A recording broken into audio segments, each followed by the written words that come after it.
সবাইকে অনেক অনেক শুভেচ্ছা। আজকের ভিডিওতে প্রাথমিক গণিত বিষয়ের অধ্যায় ৭ দশমিক ভগ্নাংশ নিয়ে আলোচনা করব। পঞ্চম শ্রেণীর শিক্ষার্থীরা আশা করি তোমরা মনোযোগ সহকারে ভিডিওটি দেখবে। আমরা প্রথম পৃষ্ঠা থেকেই শুরু করি। দেখি প্রথম পৃষ্ঠায় কি লেখা আছে। দশমিক সংখ্যা।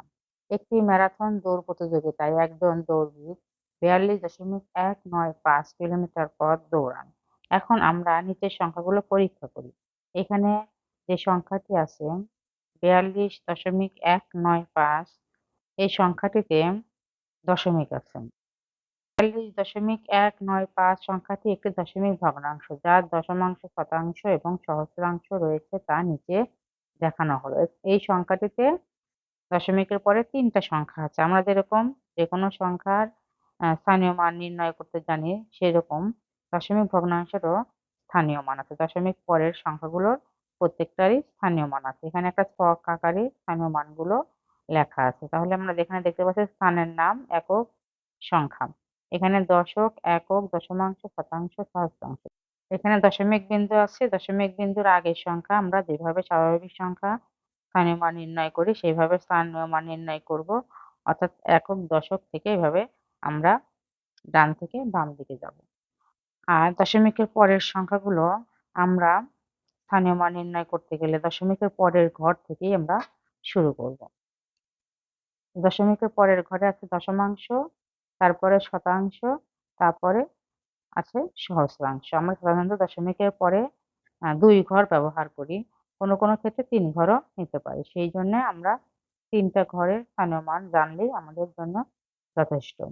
তাহলে এখানে দশমিকের পরের অংশে দশমিক ভগ্নাংশগুলো আ ভগ্নাংশ যেহেতু সেজন্য আমরা এখানে দশমিক মানে ১০ ভাগ। তাহলে প্রথমেই একক বাদ, একক হবে না।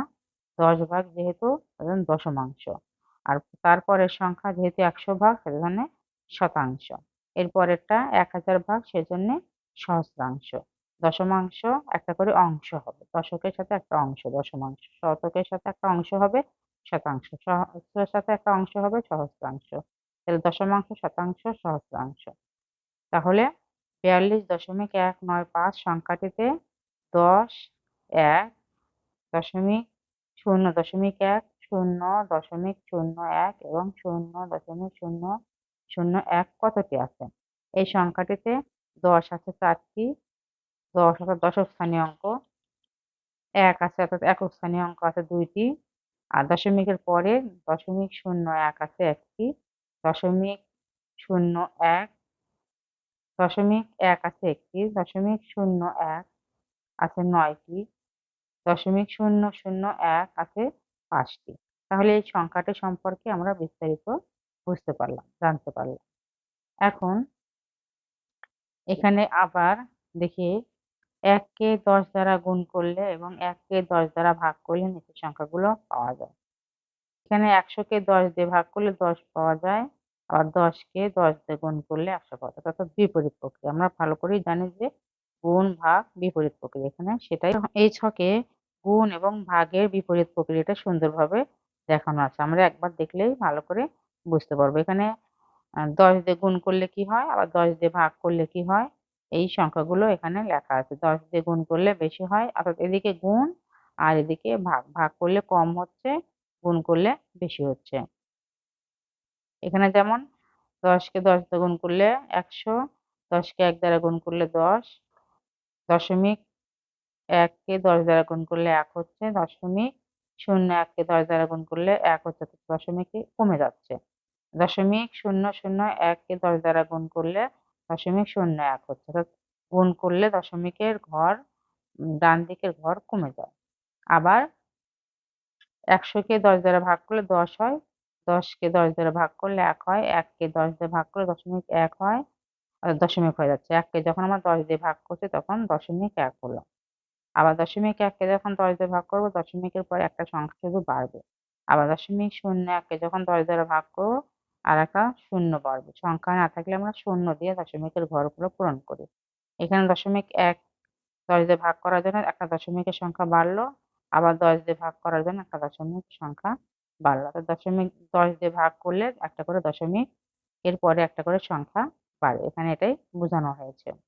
তাহলে আশা করি ছকটা তোমরা বুঝতে পেরেছ। এখন নিচে কয়েকটা প্রশ্ন আছে। প্রশ্নগুলো আমি খাতায় লিখে তোমাদের একটু বোঝানোর চেষ্টা করব। আশা করি তোমরা সাথে থাকবে এবং বোঝার চেষ্টা করবে।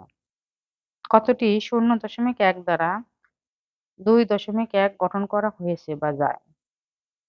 এখন আমরা এটা কিভাবে কি বুঝবো? এখানে অর্থাৎ কতটি 0.1 দ্বারা 2.1 গঠন করা যায়? এখানে আমাদের সহজ বুদ্ধি যেটা সেটা হচ্ছে এখানে যে সংখ্যাটা থাকবে সেই সংখ্যাটা লিখলেই হয়ে যাবে।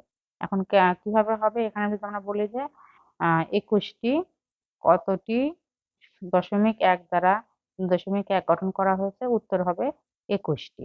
এখন 21টি কিভাবে আমরা সহজে বুঝবো? এখানে 21 এর সাথে